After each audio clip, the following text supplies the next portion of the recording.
Bismillahirrahmanirrahim.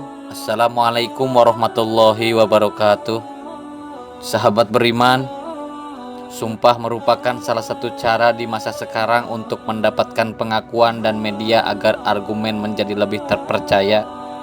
Namun sumpah yang terlontar dari manusia yang agung dan pilihan Allah tentunya bukan dalam rangka penguatan terhadap argumennya, melainkan untuk mengajarkan umatnya agar selalu berhati-hati dalam hati dan berucap. Tahukah sahabat bahwa Rasulullah SAW telah mengatakan 3 sumpah, di mana sumpah itu sangat berkaitan erat dengan kehidupan kita sekarang ini. Beliau mengatakannya ketika akan menghembuskan napas terakhir. Dalam sebuah riwayat hadis disebutkan bahwa Rasulullah SAW bersabda, "Ada 3 perkara yang aku bersumpah atas ketiganya, yaitu tidak berkurangnya harta karena sedekah, maka bersedekahlah. Tidaklah seseorang yang memaafkan perbuatan orang yang dolim kepada dirinya, melainkan akan Allah tambah dengan kemuliaan.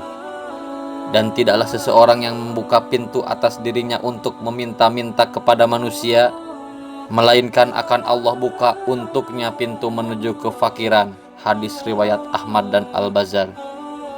Hadis di atas diambil dari kitab Hunus As-Sunnah An-Nabawiyah oleh Bari Irfan Taufik pada juz 1 halaman 138. Di dalam kitab Sahih Al-Jami, Syekh Albani berkata bahwa hadis ini sahih. Hadis tersebut menjelaskan tentang 3 hal yang disumpahi oleh Rasulullah SAW. Yang pertama, harta tidak berkurang karena sedekah. Hal ini merupakan sumpah Nabi yang pertama. Segala amalan soleh berupa sedekah, infak, dan zakat yang dilakukan di jalan Allah Ta'ala tidak akan membuat kekayaan dan kepemilikan harta seseorang berkurang. Justru sebaliknya, dengan bersedekah rezeki yang didapatkan akan bertambah kali lipat. Sebagaimana sabda Rasulullah SAW yang artinya, "Infakkanlah hartamu, janganlah engkau menghitung-hitungnya. Jika tidak, maka Allah akan menghilangkan barokah rezeki tersebut.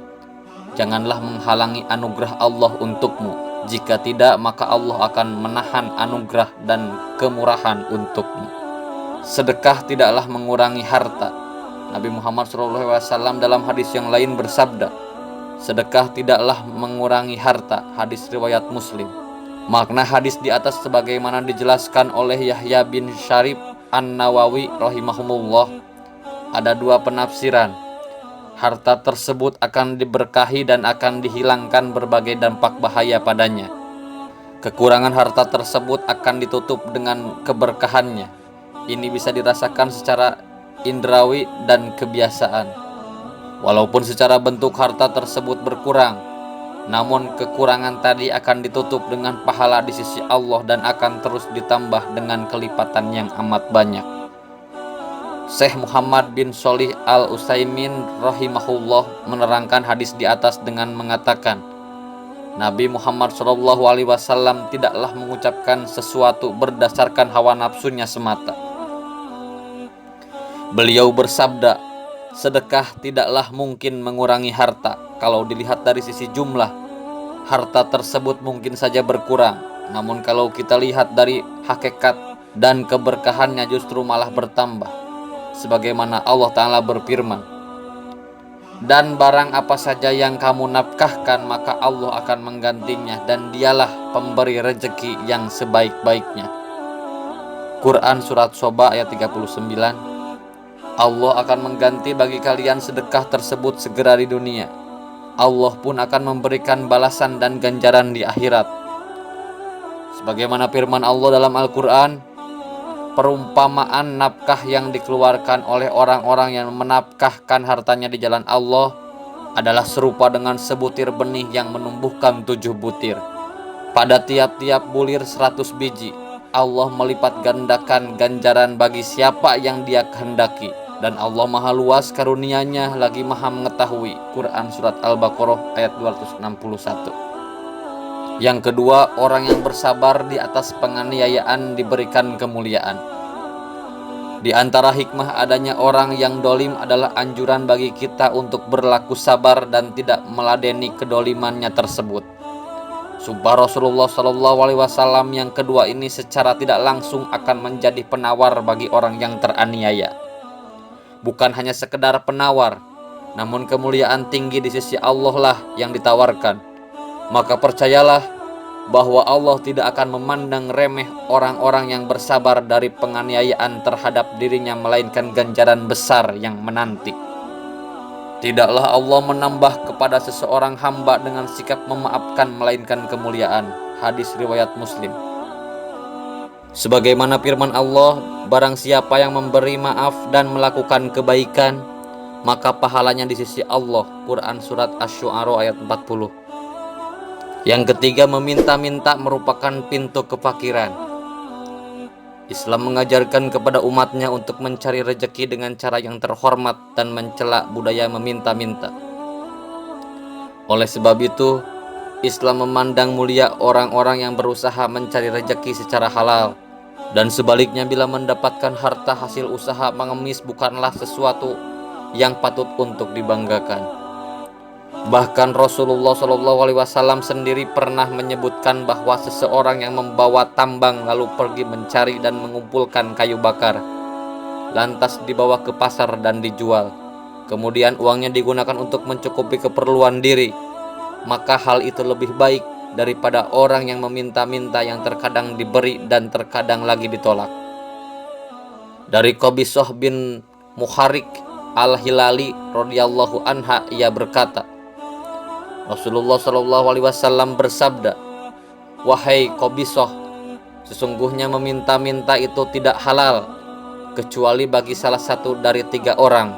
Yang pertama, seseorang yang menanggung hutangnya orang lain, ialah boleh meminta-minta sampai ia melunasinya, kemudian berhenti. Yang kedua, seseorang yang ditimpa musibah yang menghabiskan hartanya, ia boleh meminta-minta sampai ia mendapatkan sandaran hidup. Dan yang ketiga, seseorang yang ditimpa kesengsaraan hidup, sehingga ada 3 orang yang berakal dari kaumnya mengatakan, si fulan telah ditimpa kesengsaraan hidup, ia boleh meminta-minta sampai mendapatkan sandaran hidup. Meminta-minta selain untuk ketiga hal itu, wahai Qabisah, adalah haram, dan orang yang memakannya adalah memakan yang haram. Hadis riwayat Muslim dan Abu Dawud, Ahmad An-Nasai. Sebagaimana sabda Rasulullah SAW, barang siapa membukakan bagi dirinya pintu meminta-minta tanpa kebutuhan yang mendesak, atau bukan karena kemiskinan yang tidak mampu bekerja, maka Allah akan membukakan baginya pintu kemiskinan dari jalan yang tidak disangka-sangka. Hadis riwayat Baihaqi. Dalam hadis yang lain, Rasulullah SAW bersabda, tidaklah seorang hamba membuka pintu untuk meminta-minta, melainkan Allah membukakan baginya pintu kefakiran. Hadis riwayat Ahmad. Sahabat beriman, demikianlah 3 substansi sumpah Rasulullah SAW bagi seluruh umatnya. Sekarang tinggal bagaimana sikap kita menghadapinya. Apakah berusaha untuk menjalankannya atau tidak? Dan sungguh-sungguh beruntunglah orang-orang yang mampu mengamalkan perintah dan anjuran Rasulullah SAW. Semoga bermanfaat. Wassalamualaikum warahmatullahi wabarakatuh.